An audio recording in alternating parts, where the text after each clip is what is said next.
পাহাড়ের চূড়ার মধ্যে আমি আরোহণ করব, পাহাড়ের চূড়া আমাকে আশ্রয় দান করবে, প্লাবন থেকে আমি রক্ষা পেয়ে যাব। হযরত নূহ আলাইহিস সালাতু ওয়াস সালাম বললেন, আজকের দিনে ওই সয়লাব থেকে কেউ রেহাই পাবে না, ইল্লা মান আমান, যারা একমাত্র আল্লাহকে বিশ্বাস করে, আমি নূহ আলাইহিস সালাতু ওয়াস সালামকে নবী বলিয়া যারা স্বীকার করেছে, আমার সান্নিধ্য যারা গ্রহণ করেছে, আমার সোহবত যারা গ্রহণ করেছে, একমাত্র এরাই আজকের দিনে নাজাত প্রাপ্ত হবে, আর কেউ নাজাত প্রাপ্ত হবে না। পরে দেখা গেল পাহাড়ের চূড়ার মধ্যে গিয়ে আরোহণ করলো, কিন্তু তাই সে প্লাবন থেকে রক্ষা পেল না।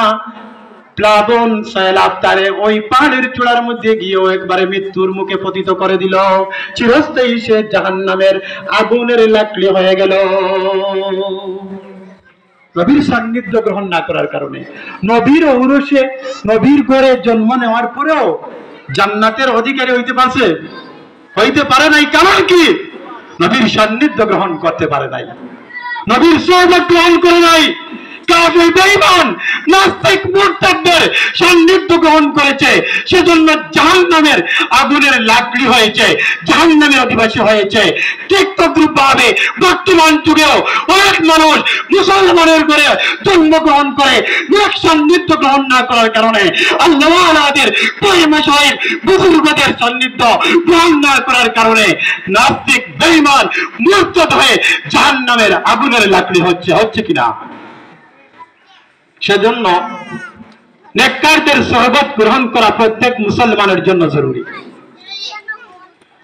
পক্ষান্তরে দেখেন, নেককারদের সোহবত গ্রহণ করার কারণে, এইটা আমি দেখাইলাম, নূহ আলাইহিস সালাতু ওয়াস সালাম পয়গম্বরের ঘরেও আপনার জন্মগ্রহণ করার পরে নবীর সান্নিধ্য গ্রহণ না করার কারণে, নবীর সোহবত গ্রহণ না করার কারণে চিরস্থায়ীভাবে জাহান্নামের অগ্নির আপনার আগুনের লাকড়ি হয়েছে।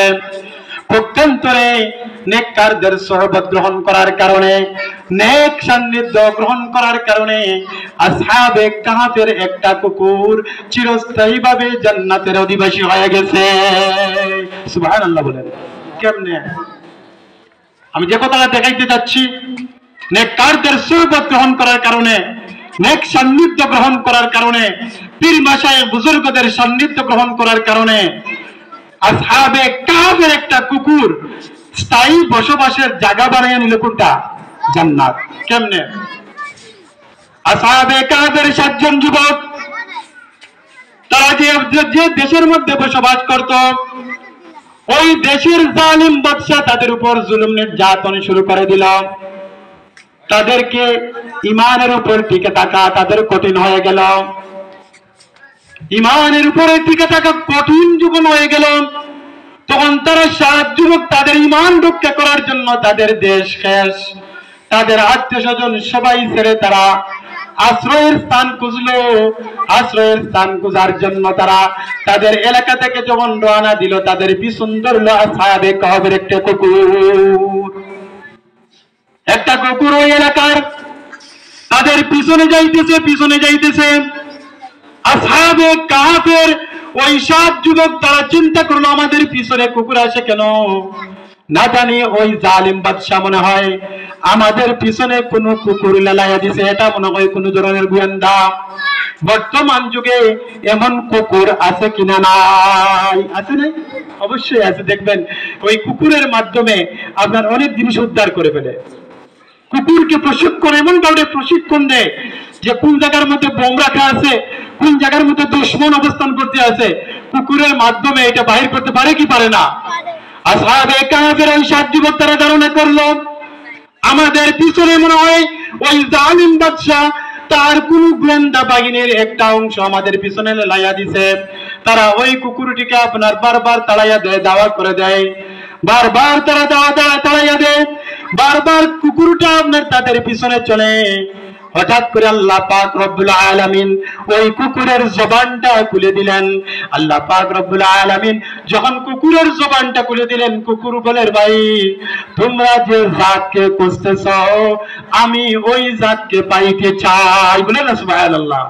তোমরা যে জাতের আশায় তোমাদের দেশকে, তোমাদের বাড়িঘর, তোমাদের আত্মীয় স্বজন ছেড়ে তোমরা অন্যত্র পালাইতেছ, ওই জাতের নাম হইল আল্লাহ।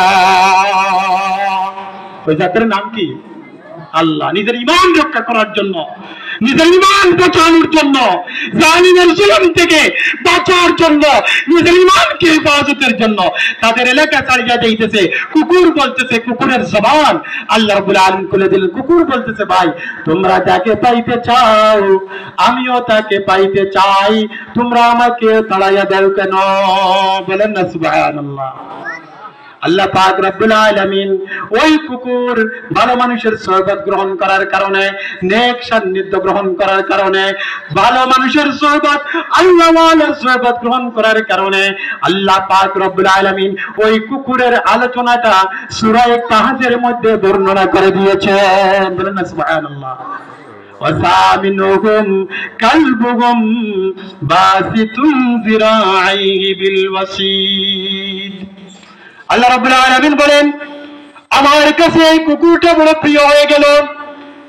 এই কুকুরটা ভালো লোকদের সান্নিধ্য গ্রহণ করেছে, তারা যারে খুঁজতেছে সেও তারে খুঁজতেছে, যার কারণে ওই কুকুরটা আমার অত্যন্ত প্রিয় হয়ে গেল।